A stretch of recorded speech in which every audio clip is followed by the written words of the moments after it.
Hello everyone, so in this video let's talk about the intramolecular hydrogen abstraction. Now we have took the introduction about this hydrogen abstraction in our previous video. If you have not that video, I will put the link here, but it's not essential that you need to watch it before this particular video.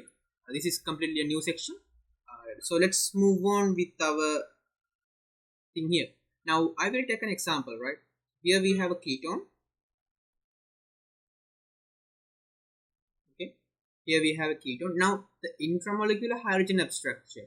Okay, when this happens you must have a ketone, otherwise like carbonyl group must be there, and you must have a hydrogen.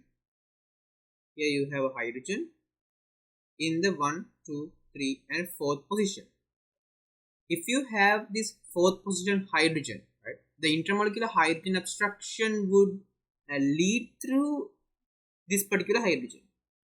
I will tell you the reason, right?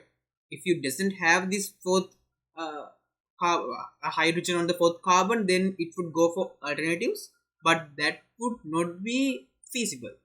I mean, it would not be that much feasible compared to this one. Now what happens is this hydrogen is shifted into this our oxygen part. This particular reaction is going through a radical mechanism. I hope you know the radical mechanism by now. We have talked a lot about it. How this radical mechanism goes, it goes like this. Let me erase this arrow. Okay, now you have the clear view. This bond over here, it's also going to be broken. Now we have the products like this. We have a single oxygen and hydrogen is attached to it, and now here we have the other one. Now we have a radical here and we have a radical here. Okay, this is our intermediate. Now there can be several reactions after this particular position, right? The first thing which is more common is the coupling. Okay, first thing is the coupling. What happens there? You are going to join these two radicals, so you can see the bond will be formed between this carbon and this carbon. We have the product like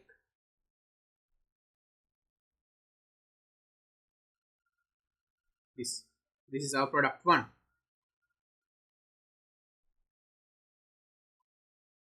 Okay, now if we move on to another reaction, right, this is called the beta cleavage.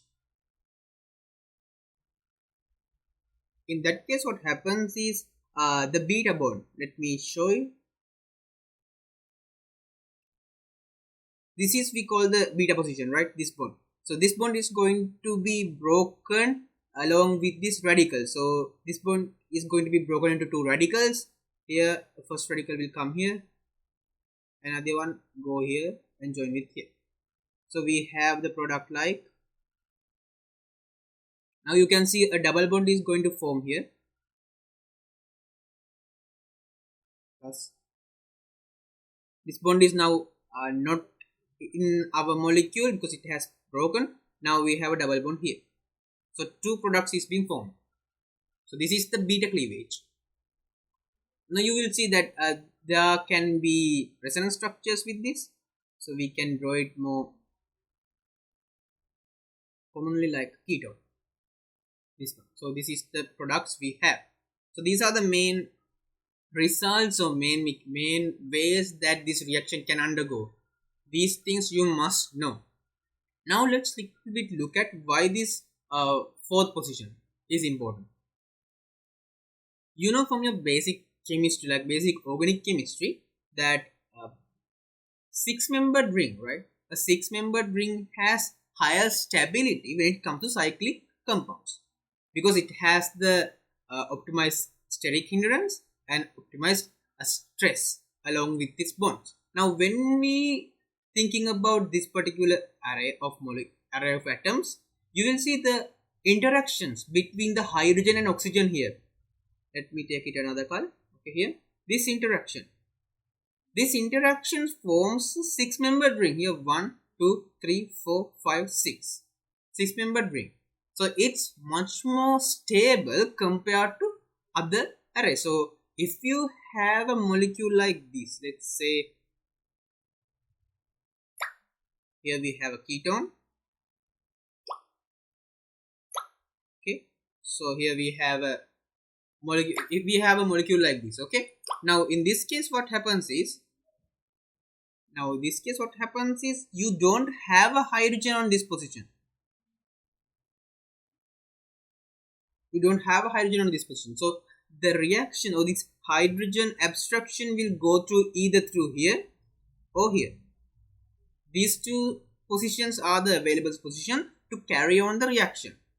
But you will see when you have a hydrogen in this place, okay, here we have the hydrogen here. Now the interactions forms between the hydrogen and oxygen. Now it's not a 6-membered ring, right? It's 7-membered ring.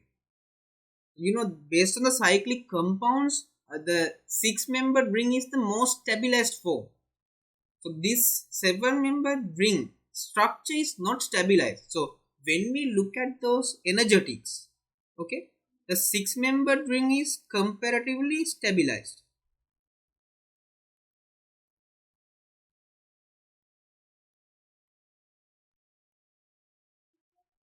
Like this. So 7-membered ring has relatively high energy. So when you do the reaction, it has to go through this 7-membered ring. So higher activation energy. So here we have the reactants. Here we have the products. Now it must go through this 7-membered ring. So it must have a higher activation energy. Now if we have a 6-membered ring, it must go through a relatively lower activation energy. So reaction is much more feasible compared to 7-membered ring. Same thing happens in this case. If you have a hydrogen here, it's not going to form a 6-membered ring, it's going to form a 5-membered ring. Again, it's sterically hindered, like there is a stress between the bonds, so it's unstable. So higher activation energy. So it's not feasible compared to 6-membered rings. That's why we say when it comes to these particular hydrogen abstraction reactions, and these are intramolecular, the same molecule, the 6-membered structure for intermediate is preferred. That would be most feasible. Now let's take another example with this. So we have talked about the theory. Now let's go into this little bit applications. Likewise, another example. How about this one? Can you draw me all the possible products with this reaction? The first step would be the hydrogen abstraction. You can see 1, 2, 3, 4 hydrogen on the 5th position, and now it can form the 6-membered ring. The first step would be the formation of the OH bond. Now 2 radicals will be formed. Here we have the O and H.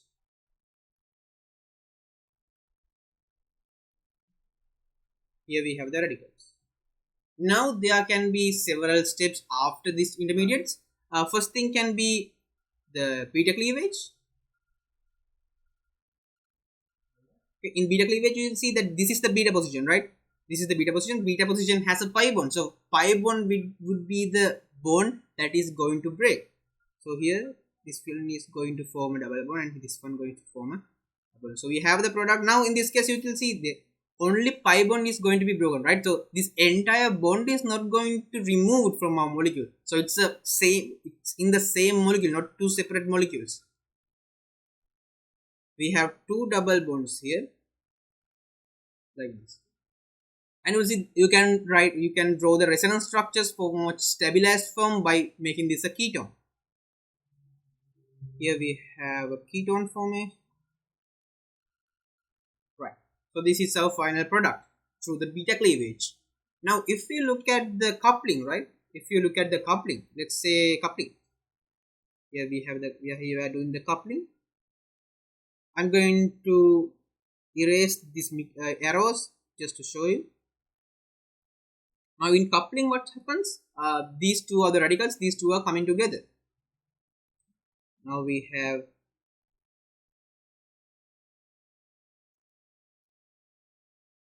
this structure. So always remember, when you have a structure like this is not possible, right? This is not happening, this coupling is not happening. Why? It's a cyclic compound which 4-membered ring, but there are 4-membered rings, right? There are 4-membered rings like this, but there is a double bond in our structure. That's the problem. With this double bond, you have a higher stress inside your bonds. So this is very unstable, this molecule is very unstable, so this is not going to be formed. Always remember that. So when you have a double bond inside a 4-membered ring, it's unstable, so it's not going to be happen. So in this case, for this particular molecule, the coupling is not possible. So I'm not going to draw coupling, the coupling is not possible. Finally, let's do another example. Final example. So let's take this molecule.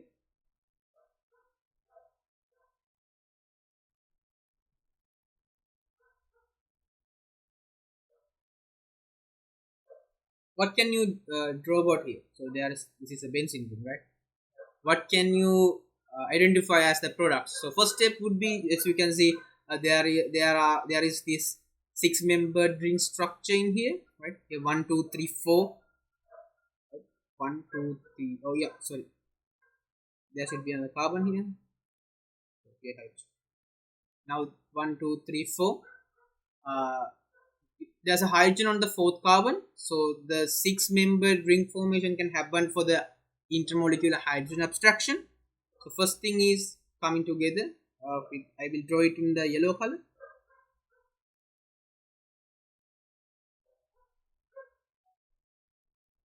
So we have it like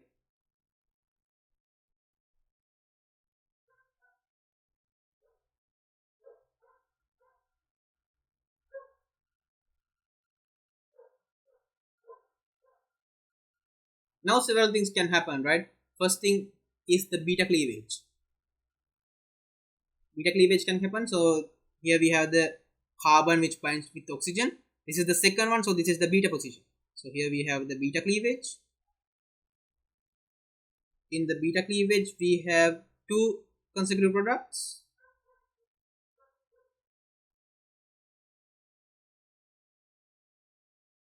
So you can write this as a ketone 2, right? Putting this bond in here and write it as a ketone 2. I will not draw it again. And then we can go with the coupling. As you can see here, we can go through with the coupling, right? So you basically join these 2 radicals together. We have it like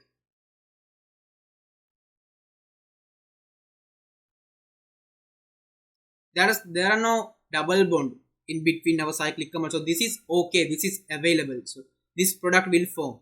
So these are the possibilities, otherwise these are the reaction that can join with this hydrogen abstraction, intermolecular hydrogen abstraction. I hope you get the idea. In our next video we will continue with the alkene addition. If you have any question, please feel free to comment below.